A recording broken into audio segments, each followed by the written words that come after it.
பையனை வந்து இப்படி படுகொலை செய்திருக்கிறார் என்றால் உண்மையிலே வந்து இதுக்கு யாரு பொறுப்பு? நீங்க பொறுப்பா, நான் பொறுப்பா, இந்த சமூகம் பொறுப்பா? சம்பளம் வந்து 2 லட்சம் அந்த நவீன் தம்பிக்கு. அது மட்டும் அல்லாது அவர் ஒரு படித்த இளைஞன், நல்லா படிச்சிருக்காரு, கோல்டு மெடலிஸ்ட். அந்த பொண்ணுதான் அடிக்கடி அழைத்திருக்கிறார்கள், பேசியிருக்கிறார்கள். இந்த ஆணவ படுகொலைகளை வந்து நீங்க தடுப்பதற்கு சிறப்பு சட்டத்தை உருவாக்க வேண்டும் என்று அந்த காலகட்டத்தில் முதல்வர் என்னமா சொன்னாரு? நான் கூட்டணியில் இருக்கிறேன், இருந்தாலும் நான் ஓப்பனா சொல்றேன், அதெல்லாம் ஒன்றும் பிரச்சனை இல்லைங்க, இந்த சட்டத்தை வச்சு நம்ம பாதுகாத்துக்கிறோம்னாரு. அப்ப இந்த கொலைக்கு இப்ப யாரு பொறுப்பு?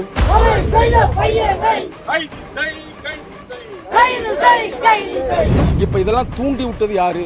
இதுக்கெல்லாம் பக்கபலமா இருந்தது யாரு அப்படின்னா அவங்க 2 பேரும் தான் சொல்றாங்க, தாயும் தகப்பனையும் தான் சொல்றாங்க. அப்ப தாய் தகப்பன் போலீஸ்ல இருக்கிறனால அவங்க கைது பண்ணாம இருக்கிறீங்களா? அவ கைது பண்ணுங்க.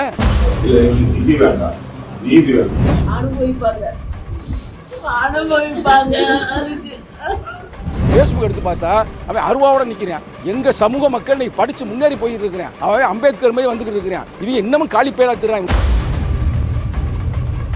பெண்ணுடைய தரப்புல வந்து இப்போ விசாரிக்கும் பொழுது அப்படி காதல்லாம் கிடையாதுன்னு வெறும் நட்பு தான்னு சொன்ன மாதிரியான விஷயங்கள்லாம் வெளியே வருது. அந்த பெண்மகன் நான் கொச்சப்படுத்த விரும்பல. ஆனா அங்க போனார்ல, இந்த பெண்மகள் அழைத்து தான் அங்க போயிருக்கிறாரு. இல்லன்னா சும்மா போவாராங்க. உண்மையிலே எங்க தலைவரை மதிப்பது நீ உண்மை என்றால், திராவிட மாடல் என்பது உண்மை என்றால், இமிடியேட்டா அந்த தம்பியுடைய பாடியை வாங்குவதற்கு முன்னாலேயே தமிழக முதல்வர் அறிவிக்க வேண்டும், ஆணவ படுகொலைகளை தடுப்பதற்கு சிறப்பு சட்டம்.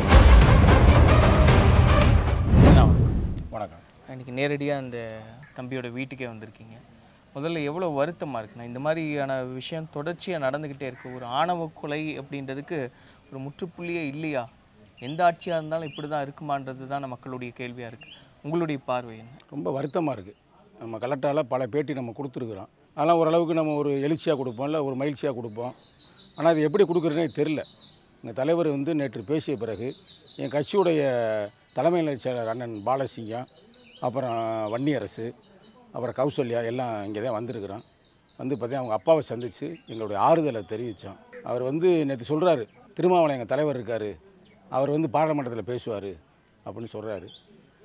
ஆனால் எங்கள் தலைவர் வந்து அதனால முன்னாடி நீ போங்கப்பா அப்படின்னு அனுப்பி வைத்தார். நாளை அவர் இங்கே வர்றாரு, நேரம் அந்த வீட்டுக்கே வர்றாரு. நெல்லையில் ஒரு பெரிய கண்டன ஆர்ப்பாட்டமே நாங்கள் நடத்துகிறோம். இப்போ ஐயா இப்போ சொல்கிறார் எங்களுக்காக பாராளுமன்றத்தில் பேசுவார்னு. ஆனால் ஒரு கருத்து சொல்கிறேன், நிறைய பேருக்கு தெரியாது, உங்களுக்கு தெரிய வாய்ப்பு இல்லை. 2019 ஜூலை 1 எங்கள் தலைவர் வந்து பார்லிமெண்ட்டில் பேசியிருக்கார். 2019 யோசித்து பாருங்கள், இந்த ஆணவ படுகொலையை வந்து தடுப்பதற்கு சிறப்பு சட்டத்தை உருவாக்க வேண்டும் என்று. ஏன்னா 2018 நீதிமன்றமே ஒரு பரிந்துரை செய்திருக்குது. நீதிமன்றம் எல்லா மாநில அரசாங்கமும் இதை வந்து தடுப்பதற்கான வேலைகளை செய்யுங்க, இல்லாட்டினா வந்து இப்போ காதல் திருமணம், கலப்பு திருமணம், சாதி மறுப்பு திருமணம் செய்கிறவங்களுக்கு பாதுகாப்பு கொடுங்க, ஒரு போலீஸ் ஆயுதத்தோடு போடுங்க, இதெல்லாம் இருக்குது, பரிந்துரைகள் இருக்கிறது. இது எதையுமே செய்யலைங்க. நீ கேட்குறீங்களா என்ன ஆச்சுன்னு கேட்குறீங்க பார்த்தீங்களா? எதையுமே செய்யாமல் ரொம்ப வந்து அவங்க என்ன புத்தியில் இருக்காங்கன்னு நமக்கு தெரியலை. இப்போ அந்த பையன் பாருங்கள், ஒரு காலத்தில் வந்து ஒரு ஐயா சொன்னார், என்ன சொன்னார், இந்த தலித்து பயல்கள்லாம் டிஷர்ட்டை மாட்டிக்கிட்டு கூலிங் கிளாஸ் மாட்டிக்கிட்டு எங்கள் பிள்ளைகள்லாம் நாடக காதல் பண்ணுறாங்க சொன்னாங்களா சொல்லலையா? கேள்விப்பட்டிருப்பீங்களா? இன்றைக்கி இந்த பையன் கவினுக்கு வந்து 2 லட்சம் சம்பளங்க. சம்பளம் வந்து 2 லட்சம் அந்த நவீன் தம்பிக்கு. அது மட்டும் அல்லாது அவர் ஒரு படித்த இளைஞன், நல்லா படிச்சிருக்காரு, கோல்டு மெடலிஸ்ட்டு.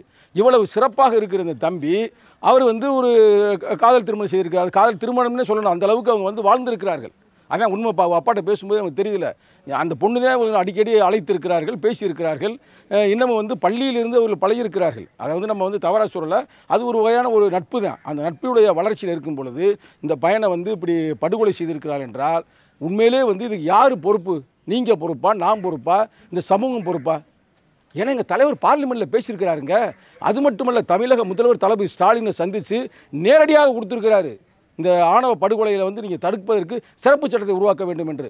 அந்த காலகட்டத்தில் முதல்வர் என்னமா சொன்னார்?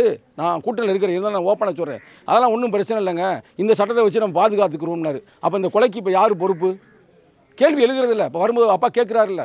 அதனால் தயவு செய்து நான் வந்து தமிழக முதல்வருக்கு மட்டுமல்ல, இந்திய பேரரசுக்கே நான் சொல்லுகிறேன், இதுவே இந்த தம்பி கவின் அவரே கடைசி படுகொலையாக இருக்க வேண்டும். இது படுகொலையை வந்துங்க, இது வந்து ஆணவ படுகொலை என்பதை விட இது ஒரு பயங்கரவாதம் சொந்த நாட்டிலேயே.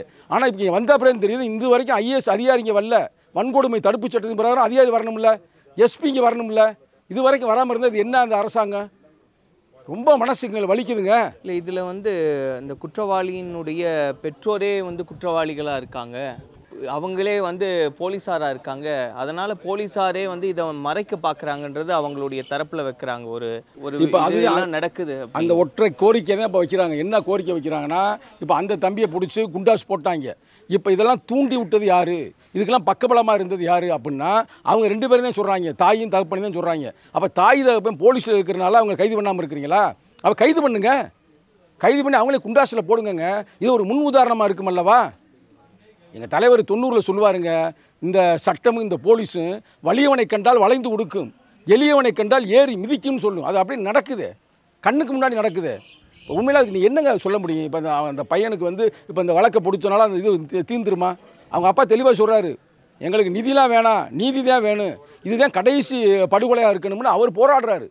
போராடி இப்போ விடுதலை சிறுத்தைகளுடைய அந்த நிலைப்பாட்டில் வந்து அவர் தொடர்ந்து வந்து வலியுறுத்தி கொண்டிருக்கிறார். அவர் என்ன சொல்கிறாரு, எனக்கு இதோட முடியட்டுமுங்க, இதுக்கு பின்னாடி யாருமே சாகக்கூடாதுங்க. ஒரு பிள்ளையை பறி கொடுத்துருக்குறாருங்க, ஒரு சாதாரண விஷயம் இல்லை.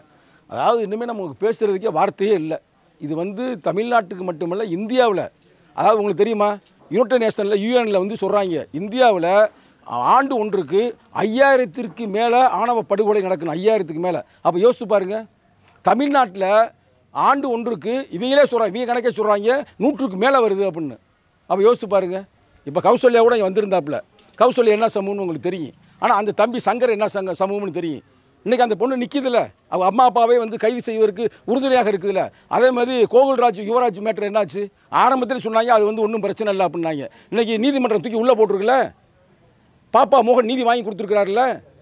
இது மாதிரி தொடர்ந்து கண்ணகி முருகேசன், அது ஆணவ படுகொலை தான், அதுக்கு இப்போ தீர்ப்பு கிடச்சிருக்குல்ல.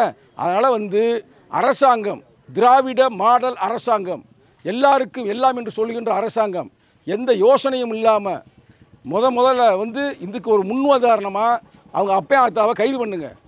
அவங்க தான் குற்றவாளின்னு தான் எல்லாரும் சொல்கிறாங்களே, இருக்கிற மக்கள் பூரா சொல்கிறாங்க. நான் எல்லார்ட்டையும் விசாரிக்கிறேன், எல்லாருமே சொல்கிறாங்களே. அவன் ஒருத்தன் மட்டும் அவனுடைய ஃபேஸ்புக் எடுத்து பார்த்தா அவன் அருவாவோட நிற்கிறான். எங்கள் சமூக மக்கள் நீ படித்து முன்னேறி போயிட்டு இருக்கிறேன், அவன் அம்பேத்கர் மாதிரி வந்துக்கிட்டு இருக்கிறான். இவன் இன்னமும் காலி பேராக தர்றான். உண்மையிலே சொல்கிறான், சமுத்திரம் எல்லாரும் சொல்ல முடியாது. இப்போ அந்த பொண்ணு வருது, அது கௌசல்யா, அது அவங்க மறவர் சமூகத்தை சார்ந்த பெண்மகள் தான். எத்தனையோ அறிஞர் பெருமக்கள் இருக்கிறாங்க, அவங்களாம் ஏற்றுக்கிறான். ஆனால் ஒரு குறிப்பிட்ட இளைஞர்களை அவங்களே கெடுக்கிறாங்க, கெடுத்து குட்டிச்சவராக்குறாங்க. அதான சிக்கல். இப்போ அந்த பையன் உள்ளே போயிட்டான், ஜெயிலில் போயிட்டா வாழ்க்கை முடிஞ்சு போச்சுங்க. அப்போ அவனை அரசியல் படுத்தோம்னா இல்லையா? அவனை ஒரு நல்வழிப்படுத்தும். தம்பி, இது வந்து காதல் திருமணம், இது ஒன்றுமே செய்ய முடியாது. 2 பேரும் விரும்புகிறாங்க. அந்த பையன் வந்து குடும்பம் நடத்துறதுக்கு அவனுக்கு கெப்பாசிட்டி இருக்குது, 2 lakhs வரைக்கும் சம்பாதிக்கிறேன். அப்போ என்ன உனக்கு பிரச்சனை? அவங்க அதான் சொல்லிக் கொடுத்துருக்கணும்ல, அந்த சமூகம் சொல்லிக் கொடுத்துருக்கணும்ல. இது எதுவுமே சொல்லிக் கொடுக்கல.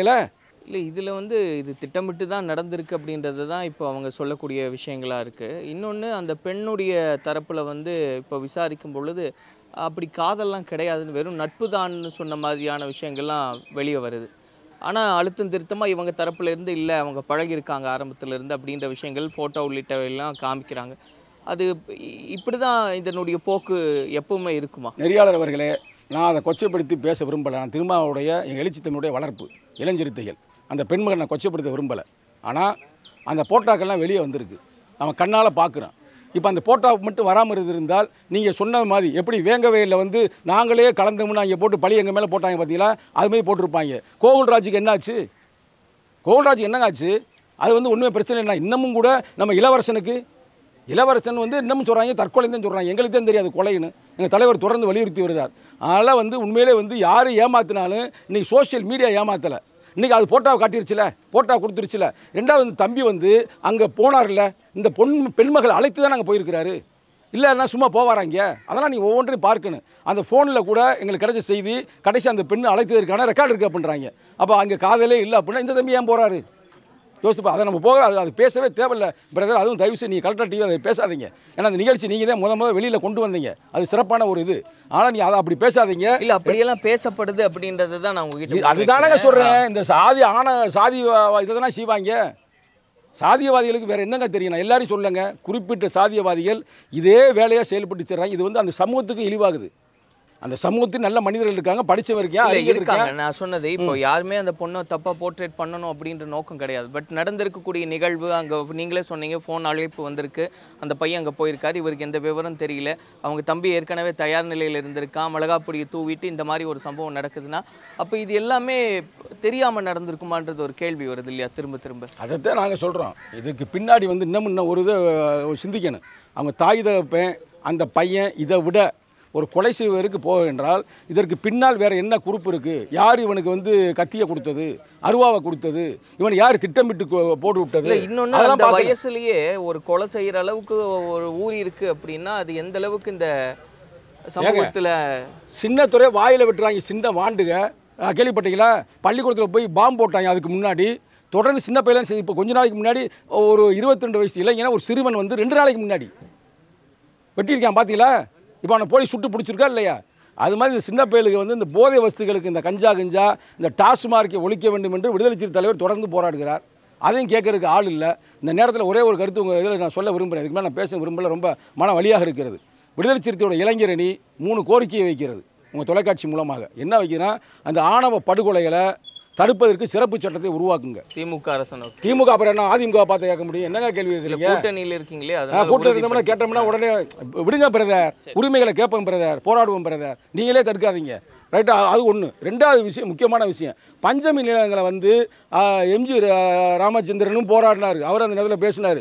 ஆனால் டாக்டர் கலைஞர் கருணாநிதி அவர்கள் ஒரு ஆணை அமைச்சார்.